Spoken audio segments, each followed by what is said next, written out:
বেনারস। মাত্র 2 দিন হয়েছে এই শহরটাতে এসেছি, কিন্তু এই শহরের রাস্তাঘাট, অলিগলি, গঙ্গার ধার এবং এই শহরের মানুষ মনে হয় যেন কত দিনের চেনা। মনে হয় এই প্রাচীন শহরে থেকে যাই সারাটা জীবনের জন্য। মনে হয় এই শহরে সকাল থেকে রাত কেটে যাক এখানকার পুরনো গঙ্গার ঘাটগুলোতে। হ্যাঁ, সত্যি বেনারস যদি আপনি যান আর ভালোভাবে এখানকার অলিগলি ঘোরেন, তাহলে হয়তো আপনিও এই শহরের প্রেমে পড়ে যাবেন। একটু কষ্ট হলেও যদি পায়ে হেঁটে বেনারসের অলি গলি দিয়ে আপনার গন্তব্যস্থলে পৌঁছতে চান, তাহলে দেখতে পাবেন রাস্তার দুধারে অসংখ্য জিনিসের দোকান। সেটা হোক ঘুড়ি অথবা লোহার কোনো জিনিস, সমস্ত রকম পাইকারি এবং হোলসেল ও খুচরো দোকান কিন্তু এখানে আপনারা দেখতে পাবেন। আর যে গলিগুলোর মধ্যে দিয়ে আপনারা আপনাদের গন্তব্যের দিকে এগিয়ে যাবেন, মনে রাখবেন সেই গলিগুলো 10 বছর অথবা 5 বছরের নয়, হয়তো ওই গলিগুলো রয়েছে কয়েকশো বছর ধরে। সেখানকার মানুষের জীবনযাত্রা, সেখানকার মানুষের কথাবার্তা, সেখানকার মানুষের খান পান দেখে আপনার মন ভরে যাবে।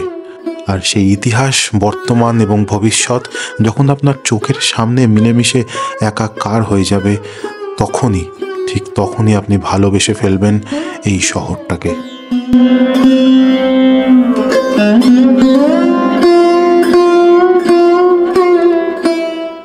বিকেল গড়িয়ে সন্ধ্যা হতেই হাতে অনেকটা সময় নিয়ে চলে আসুন অর্শি ঘাটে। দেখবেন প্রত্যেক মানুষই এই অর্শি ঘাটে সন্ধ্যা আরতি দেখার জন্য দলে দলে এসে জড়ো হচ্ছে। আপনিও সেখানে গিয়ে আপনার বসার জন্য একটু জায়গা নিয়ে নিন। কিছুক্ষণের মধ্যেই শুরু হবে গঙ্গা আরতি। আমি হলফ করে বলতে পারি, এরকম গঙ্গা আরতি আপনি এর আগে অন্য কোথাও দেখেননি। এই প্রত্যেক দিনের কর্মব্যস্ত জীবনে আপনার মন যতই পাথর হয়ে গিয়ে থাকুক না কেন, এই ভক্তিমূলক পরিবেশে বসে সন্ধ্যা আরতি দেখার সময় আপনি একটু হলেও কিন্তু নরম এবং আধ্যাত্মিক হয়ে উঠবেন।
সন্ধ্যা আরতি দেখার পর হোটেলে ফেরার আগে এখানকার মানুষের তৈরি হ্যান্ডক্রাফটের জিনিসপত্রগুলো প্রিয় মানুষের জন্য অবশ্যই সংগ্রহ করতে পারেন।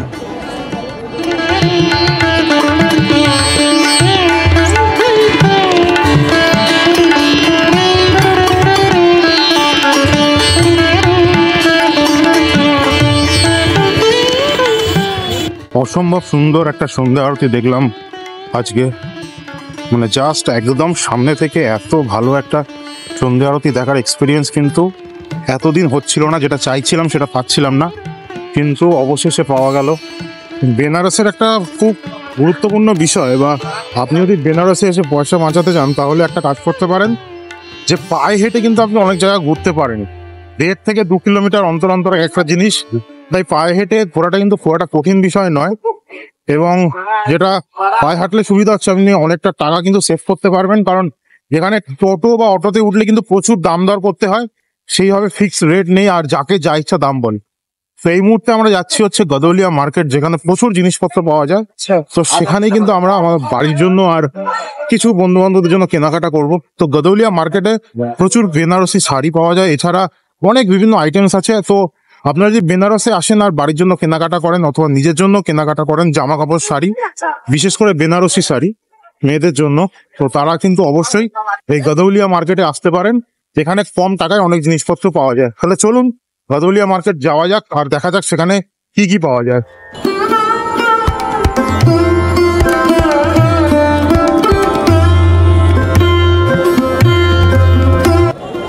গদুলিয়ার দুপাশে রয়েছে স্কোয়াট বিল্ডিং এবং ছোট ছোট দোকান, যেখানে রয়েছে নিয়মিত গৃহস্থলী সামগ্রী থেকে শুরু করে হার্ডওয়ার্ক, সিল্ক, ব্রোকেট কাপড় এবং আরও নানান ধরনের জিনিসপত্র।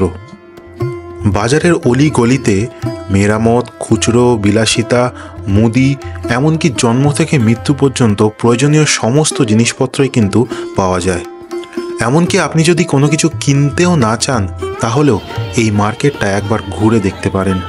আশা করছি আপনার একটুও খারাপ লাগবে না। তবে হ্যাঁ, এই মার্কেটের প্রত্যেকটা জিনিসই কিন্তু আপনি দরদাম করে অনেক কম টাকায় অনেক ভালো কোয়ালিটির জিনিস আপনার নিজের জন্য এবং প্রিয়জনের জন্য সংগ্রহ করতে পারেন।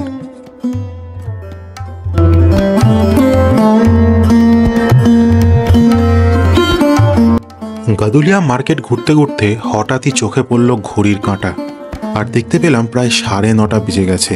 তাহলে এবার ফিরতে হবে আমাদের হোটেলে। কিন্তু হোটেলে ফেরার আগে একটা বেনারসি পান তো খেতেই হবে বস। তাই জন্য 30 টাকা দিয়ে একটা বেনারসি পান খেয়ে আমরা ফিরলাম বাড়িতে। আর তার সাথে সাথে আজকের এই ব্লগটা এখানেই শেষ করব। আজকের এই ব্লগটা ভালো লাগলে অবশ্যই চ্যানেলটাকে সাবস্ক্রাইব করতে ভুলবেন না। আর এই বারাণসী অযোধ্যা সিরিজটা আপনাদের কেমন লাগছে সেটা একটু কমেন্ট করে জানালে আমাদের আরও সুবিধা হবে। তাহলে চলুন আজকের এই ভিডিওটা এখানেই শেষ করা যাক। ভালো থাকবেন, ভালো রাখবেন।